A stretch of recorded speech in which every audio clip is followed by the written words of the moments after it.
여러분 반갑습니다. 오늘 같이 보실 하나님의 말씀은 예레미야 32장 39절에서 41절입니다. 내가 그들에게 한 마음과 한 길을 주어 자기들과 자기 후손의 복을 위하여 항상 나를 경외하게 하고 내가 그들에게 복을 주기 위하여 그들을 떠나지 아니하리라 하는 영원한 언약을 그들에게 세우고 나를 경외함을 그들의 마음에 두어 나를 떠나지 않게 하고 내가 기쁨으로 그들에게 복을 주되 분명히 나의 마음과 정성을 다하여 그들을 이 땅에 심으리라. 아멘. 마음과 정성을 다하시는 하나님이라는 제목으로 하나님의 말씀 듣겠습니다. 우리는 예수 믿는다는 것을 여러 가지 의무와 책임이 지워지는 일이라고 생각할 때가 있습니다. 실제로 그렇기도 하죠. 주일 성수해야 하고 11조도 해야 하고 헌금도 해야 하고 기도도 해야 하고 또 좋아하는 술, 담배도 끊어야 한다는 압박을 받기도 하고 예배, 헌금, 헌신, 봉사 이런 것들을 통해 하나님을 기쁘게 해드려야 한다는 그런 부담을 갖고 신앙생활을 하기도 합니다. 그런데 여러분, 그런 부담스러운 기독교는 없습니다. 왜 그런가? 우리는 오늘 말씀을 하나님의 사명선언문이다 이렇게 이름 붙여도 좋을 것 같은데요. 너무나도 귀하고 복된 말씀이죠. 하나님이 우리에 대하여 어떻게 하시겠다 하는 이 각오와 의지를 담아 하신 말씀이세요. 다시 한번 들어보시죠. 내가 그들에게 한 마음과 한 길을 주어 자기들과 자기 후손의 복을 위하여 항상 나를 경외하게 하고 내가 그들에게 복을 주기 위하여 그들을 떠나지 아니하리라 하는 영원한 언약을 그들에게 세우고 나를 경외함을 그들의 마음에 두어 나를 떠나지 않게 하고 내가 기쁨으로 그들에게 복을 주되 분명히 나의 마음과 정성을 다하여 그들을 이 땅에 심으리라. 오늘 말씀에서 하나님 우리들에게 당신을 경외하는 마음을 주시겠다 그러는데요. 경외하는 마음, 하나님을 두려워하고 어려워하면서도 사랑하고 즐거워하고 기뻐하는 마음이죠. 하나님 그런 경외하는 마음을 우리에게 주신답니다. 여러분, 이런 마음은요, 우리가 하나님의 선하심을 경험하고 알 때, 그래서 사랑하게 될 때 생겨요. 그때는요, 누가 시키지 않아도 하나님을 높이고 하나님께 예배하고 싶은 마음이 우리 속에서부터 일어나는 거죠. 예배라는 단어에는요, 가치를 인정한다 이런 뜻이 있는데요. 하나님을 경외하고 맛보아 아는 사람은 결코 가만히 있지 못할 겁니다. 그 가치가 인정되면서 동의가 되는 것 정도가 아니라 적극적으로 마음이 움직여지는 거죠. 오늘 말씀은 하나님 우리에게 그런 마음을 주시려고 선을 베푸시기를 그치지 않겠다는 말씀이세요.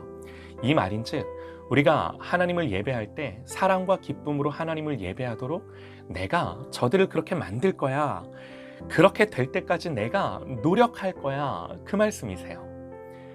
나를 경외하는 마음을 주어서 나를 예배하고 싶은 열망이 그들 마음속에 일어나게 하고야 말겠다는 하나님의 강력한 의지를 표명하신 거죠. 사랑하는 여러분, 이제 이런 하나님의 의지와 각오는 아무도 못 말립니다. 우리의 사명 선언문은 휴지 조각이 될 때가 많지만 안 지켜질 때가 많지만 하나님이 이렇게 사명 선언을 하셨다? 반드시 그렇게 역사하십니다. 그러면 아무리 철면피 같고 돌같이 굳은 마음을 가지고 있고 강팍하고 불신의 사람일지라도 하나님께서 이렇게 선을 베푸시고 은혜를 주시고 오늘 말씀처럼 나의 마음과 정성을 다해 우리에게 역사하실진데 여기에 감화되고 변화되고 움직여지는 거예요. 하나님이 이렇게 하실진데 하나님을 이길 수 있는 사람은요, 존재하지 않습니다. 그 누구라도 하나님이 이렇게 일하시면 반드시 그는 하나님께 그런 반응을 하게 되는 것입니다. 정말 감사한 건요, 41절에요. 내가 기쁨으로 그들에게 복을 주되 분명히 나의 마음과 정성을 다하여 그들을 이 땅에 심으리라. 하나님이 이렇게 하시는 걸 당신의 기쁨이라고 말씀을 해주세요. 기쁨으로 내가 그 일을 한다. 그렇게 말씀을 하세요. 게다가 그것만으로는 표현이 좀 부족하셨던지 나의 마음과 정성을 다해 그렇게 하시겠답니다. 사랑하는 여러분, 이게요 말로만이 아니라 우리가 역사 속에서 이 말씀이 그대로 이루어진 것을 봅니다. 하나님은 오늘 이 말씀대로 친히 하나님이신 그분이 사람이 되셨고요. 십자가에 죽으셨어요. 마태복음 20장 28절에 인자가 온 것은 섬김을 받으려 함이 아니라 도리어 섬기려 하고 자기 목숨을 많은 사람의 대속물로 주려 함이니라. 하나님이 우리를 섬기셨어요. 죽기까지 섬기셨어요. 우리가 하나님을 섬긴 게 아니에요. 서두에서 말씀을 드렸습니다. 우리가 예수 믿는다는 것을 하나님을 위해 뭔가를 해야 하는 여러 의무와 책임이 지워지는 일로 착각할 때가 많다고. 그런데 그렇지 않아요.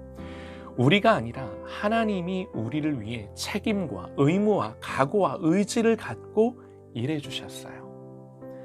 하나님 이사야 선지자를 통해 말씀을 하십니다. 너희가 나를 누구에 비하며 나를 누구와 짝하며 누구와 비교하여 나를 누구와 같다 할 수 있겠느냐.